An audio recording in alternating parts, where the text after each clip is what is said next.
Salam Kamel, kekaguman lahir mengarah pada iman dan rahmat. Saudara-saudari yang terkasih, kalau Anda ketemu Mbah Dukun, Anda akan dicapu-capu, dihewes-hewes.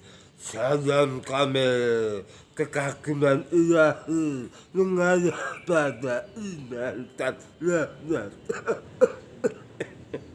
Dan Mbah Dukun itu akan memberi nasihat kepada Anda. Ingat di mana posisimu. Engkau harus melihat papat kiblat 5 pancer, 4 kiblat 1 pancer tempat tinggal kita berdiri. Papat kiblat itu utara, selatan, barat, timur. Pancer itu di mana kita berdiri, di tengah-tengah. Maka posisinya itu menjadi posisi di mana kita berada. Kita tahu posisi di mana. Maka kita juga sering mengatakan kakang kawah adi ari-ari. Kawah itu air ketuban. Bagaimana orang lahir pasti air ketuban dulu pecah, dia menjadi kakak kita dan kemudian keluar mengikuti ari-ari. Maka ari-ari itu adalah adik kita, kakang kawah adi ari-ari. Kita tahu posisi di mana.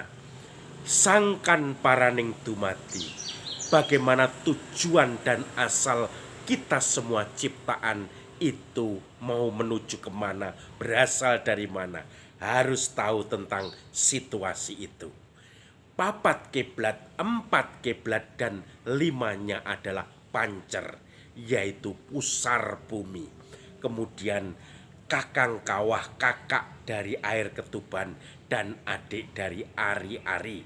Dan kemudian kita akan mengikuti bagaimana asal kita berasal, sangkan paraning dumati, dan tujuan kita hidup.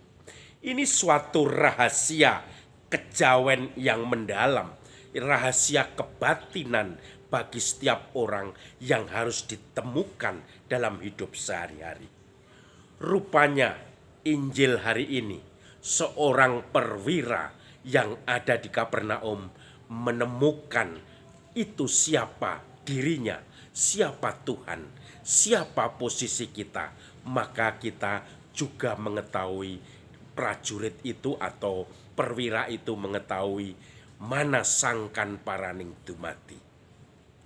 Hari ini kebetulan memperingati para santo, yaitu Siprianus dan Cornelius. Dua-duanya martir, yang satu paus Cornelius, yang satu uskup, dan selalu menjaga bagaimana ajaran iman gereja. Tetapi bacaan kali ini berbicara tentang seorang perwira di Kapernaum. Ketika Yesus masuk Kapernaum, kemudian ada seorang hamba yang sangat dicintai oleh perwira dari Kapernaum itu.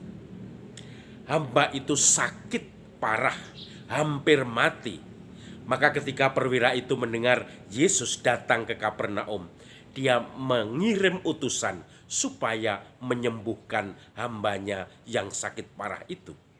Lalu utusan itu menemui Yesus, mohon supaya Yesus mau menyembuhkan hamba dari perwira itu sambil diberi semacam catatan kaki. Perwira itu sangat baik hati. Dia sangat baik terhadap bangsa kita. Bahkan dia juga yang membantu membangun rumah ibadat untuk bangsa kita. Lalu Yesus pun tergerak oleh belas kasihan. Dia menyanggupi untuk menyembuhkan hamba dari perwira itu.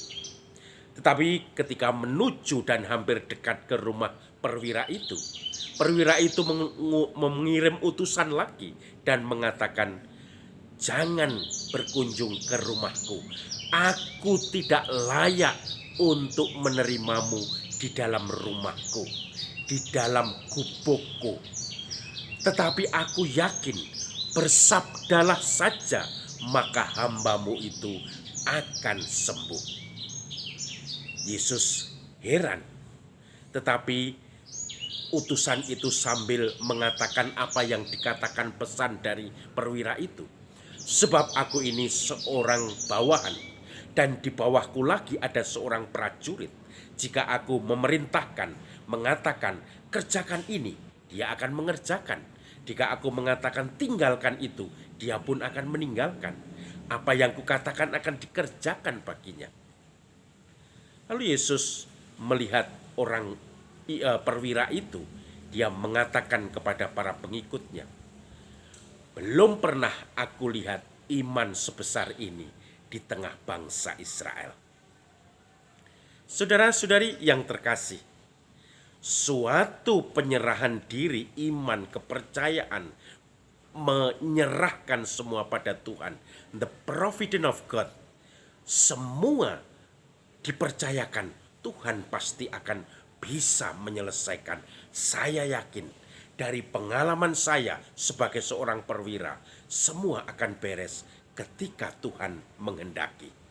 Maka saudara-saudari yang terkasih, ada satu pengalaman tentang bagaimana yakin Tuhan akan merawat dan memelihara kita.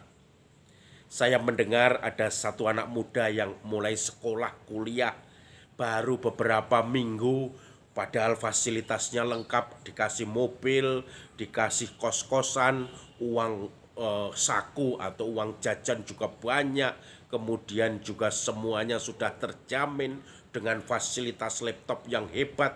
Tetapi apa yang dikerjakan? Dia mau mundur dari kuliah, padahal baru beberapa minggu. Dia tidak mau melanjutkan lagi, pusing dengan tekanan-tekanan kuliah, teman baru, lingkungan baru yang tidak terbiasa. Tidak ada mental untuk berjuang sama sekali. Tidak ada mental untuk bersyukur bahwa Tuhan sudah memberikan semuanya itu lewat orang-orang di sekitarnya, lewat orang tuanya yang bekerja keras untuk itu. Maka saya teringat teman saya dulu. Ketika lulus dari SMA, kuliah, dan diterima di universitas yang sangat prestisius di ITB Bandung. Pada saya lupa ya tahun kedua atau semester kedua, pokoknya angka 2 saya ingat, itu bapaknya sudah sebagai PNS kelas rendah dan mempunyai banyak anak serta banyak tanggungan, ada lagi masalah keluarga, akhirnya mengirim surat. Waktu itu belum ada HP, itu dikatakan bahwa orang tua sudah stop, tidak bisa membiayai kamu lagi. Mulai bulan depan saya tidak bisa mengirim uang lagi untuk kos, untuk uang makan, untuk uang kuliahmu. Kamu mundur atau kamu mencari sendiri. Berkelimpunganlah orang itu, padahal orang itu cerdas. Dia kemudian akhirnya mempunyai mental yang kuat. Tuhan pasti memberi jalan kalau saya berusaha keras. Maka dia mengajukan beasiswa ke sana kemari. Waktu itu masih ada Super Semar, ada beasiswa macam-macam ya. Kemudian dari KWI segala macam dia usahakan. Dia membuka juga les-lesan untuk anak SD dan SMP, matematika, kemudian juga IPA, kemudian dia mulai membuka les-lesan itu. Bahkan kos-kosannya dia sering diusir oleh ibu kos karena 4 bulan tidak membayar dan kemudian harus mengemasi barang-barangnya dan numpang di rumah kos-kosan temannya untuk sementara waktu sampai bisa sedikit mapan. Bahkan kalau makan, dia biasanya kadang hanya makan sehari sekali atau 2 kali. Biasanya jam 11 siang dia membawa Indomie ke tempat kos-kosan temannya, memasak Indomie numpang, kemudian minta nasi sebagai lauk sekaligus sayur dan lauknya adalah Indomie, dan akhirnya dia pun makan kenyang jam 11. Mungkin sampai jam 11 malam lagi masih tahan. Tetapi kalau tidak ada dia makan sehari sekali. Terus akhirnya karena kecerdasannya dia diangkat menjadi asisten dosen. Bahkan diajak proyek-proyek dosennya untuk membangun bendungan di Cilacap, di beberapa tempat. Dan akhirnya memang dia bisa mandiri, bisa lulus, dan bersyukur pada Tuhan semua diselesaikannya dengan baik. Tidak ada kata lain selain Tuhan berkarya di balik semua itu. Bahwa seperti kata perwira tadi, bersabdalah Tuhan, hambamu akan sembuh. Hambamu akan berhasil menghadapi semuanya itu. Saudara-saudari yang terkasih, apakah kita punya iman yang sama untuk setiap kesulitan, setiap segala gundah gulana hidup kita? Kalau kita dari pengalaman hidup kita sudah dijamin seperti itu oleh Tuhan, tetapi tanpa lepas tetap kerja keras dari pihak kita. Salam kenal, kekaguman ilahi mengarah pada iman dan rahmat.